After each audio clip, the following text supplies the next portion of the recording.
Have you noticed those age progression videos on TikTok? Well, in this video, I'm going to show you how to go about getting that set up. First things first, let's make sure that the TikTok app is up to date.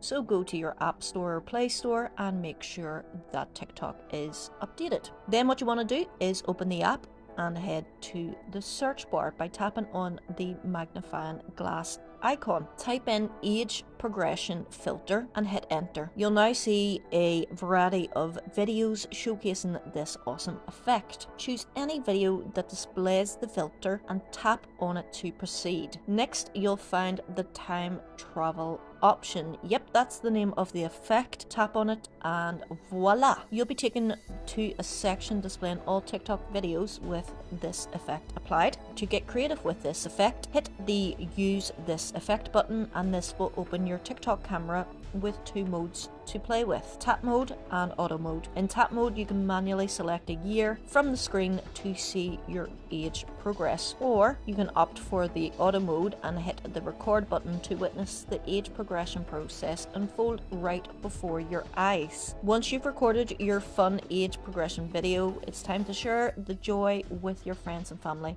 or in my case, not much joy. Thank you for watching. Until next time, peace.